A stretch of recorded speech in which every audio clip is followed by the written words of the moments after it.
미디어로 그려보는 나의 일상 이야기 팀이고요. 이제 1부에서는 제가 수업의 이론적인 틀을 안내하고, 이제 2부에서는 다른 선생님께서 프로그램을 소개할 예정입니다.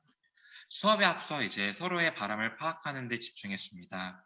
이제 학교 측에서는 14실화대 이제 한차 시당 하나급으로 고등학교 7반을 순회하길 원했고요. 강사 측에서는 이제 단회 프로그램이지만 기기 조작이나 단발성 체험으로 끝나지 않길 원했습니다. 이때 대상의 특성이나 학생별 차이를 무시하지 않도록 조심했는데요. 어른이 이제 감기약 두 알을 먹는다고 아이에게 하나를 처방하진 않듯 일반 아동과 특수아동을 양적인 차이가 아닌 질적인 차이에서 바라보려고 노력했습니다. 이제 가령 많은 선생님들께서도 특수학교 수업에 앞서 중학생인데 초등학교 저학년 수준이에요. 또는 고등학생인데 초등학교 고학년 수준이에요 라고 안내를 받아본 적이 있을 겁니다.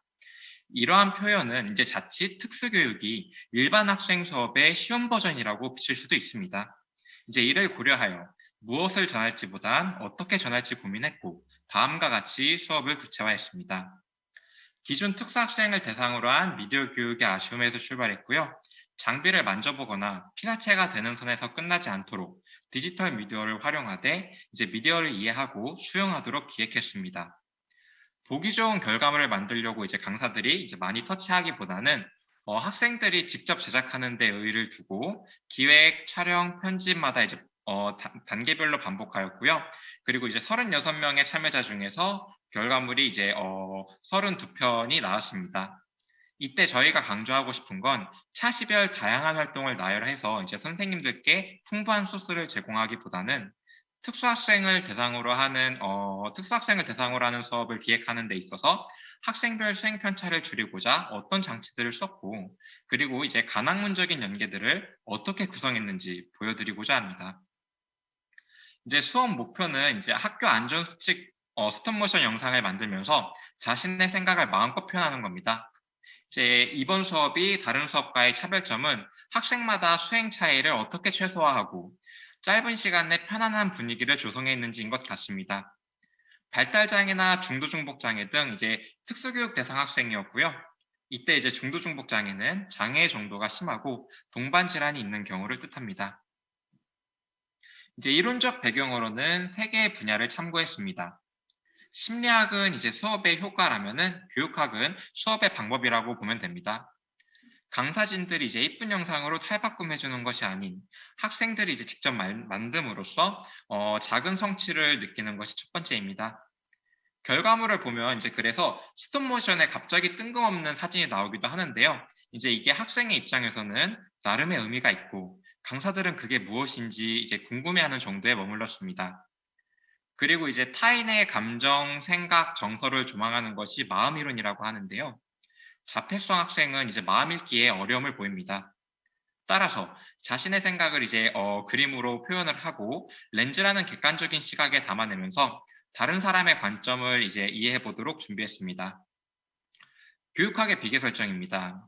이제 평균적 수행의 속도를 맞추는 기준 수업은 잘하는 친구들이 이제 약간 남는 시간이 생기거나 잉여 시간이 생깁니다. 따라서 언어적 상호작용이 되는 친구, 비언어적 소통이 필요한 친구마다 다른 목표를 설정했습니다.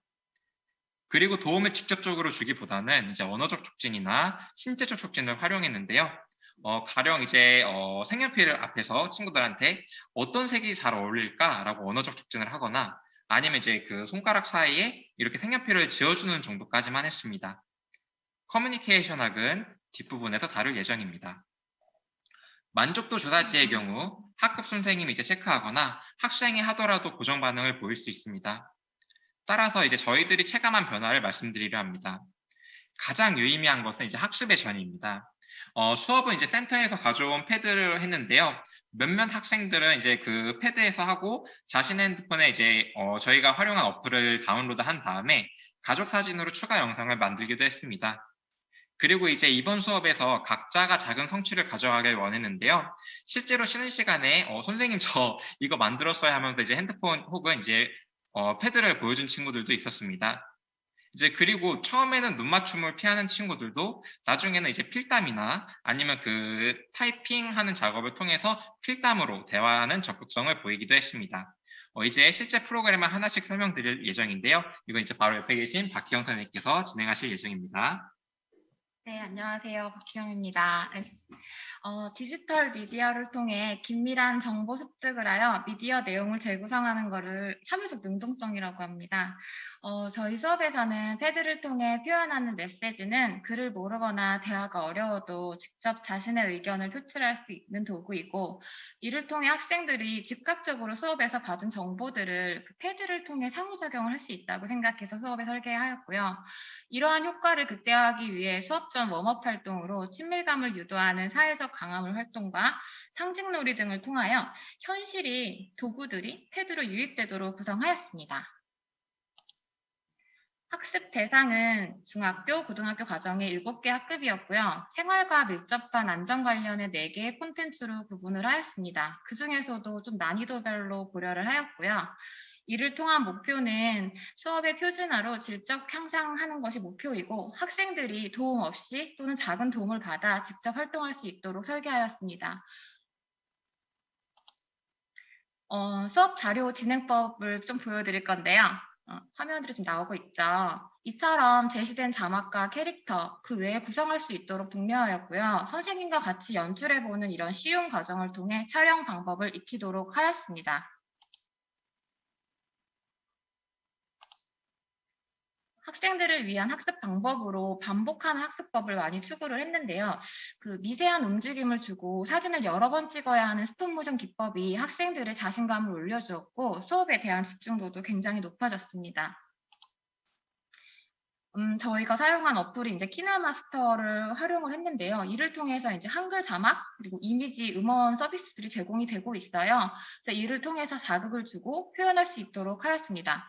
수업에서 어플을 통해 배운 내용을 취미와 놀이가 될 수 있도록 충분히 학습할 수 있도록 하는 게 저희 목표였기 때문에 수업 시간에 막 작품을 많이 만들거나 저희가 대신 해주거나 그러지 않고 학생들이 대부분 직접 진행을 하였습니다. 저희가 수업을 실행하면서 직접 받은 학부모 피드백을 소개해드리고 싶습니다. 사실 환경적 특성, 대상적 특성으로 수업이 모든 발달장애 아동들에게 적용하기 어렵다는 것을 알고 있습니다. 선생님들도 알고 계시겠지요. 하지만 기회조차 적은 아이들에게 여러 가지 기회를 접하고 그중 재능 발견이 되고 그를 통해서 사회 참여가 되길 바라는 마음을 들여다보고 저도 엄마로서 참 마음이 그랬는데요. 마지막으로 학부모님 말씀 중에서 언제까지 장애 학생들의 꿈이 바리스타여야 하냐고 하는 질문에 사회적인 답을 찾아볼 수 있는 그 시작이 발달장애 아동들을 위한 수업 설계에서부터가 아닐까 생각해 보았습니다. 따라서 수상 여부를 떠나 이러한 미디어 교육이 지속 가능한 교육이 되어 아이들에게 다양한 사회를 경험할 수 있는 교육이 되길 바라면서 제안사항 3개를 적어보았고요. 좀 많이 떨리는데 저희 팀은 미디어 전공인 저와 마음이 맞는 사회복지 전공 이두인 선생님을 동료로 만나게 된 점이 가장 큰 장점이었다고 생각합니다. 수업 설계 과정부터 같이 연구할 수 있게 된 점이 아이들에게 수업에서 가능한 미디어 교육 그리고 일상생활에서 적용이 가능하도록 미디어로 그려보는 나의 일상 이야기 교육을 할 수 있었습니다. 많은 지원을 해주신 인천 시청자 미디어 센터 직원분들과 학교 담당자분 그리고 우리 아이들에게 감사를 전합니다. 감사합니다. 이상 마치겠습니다.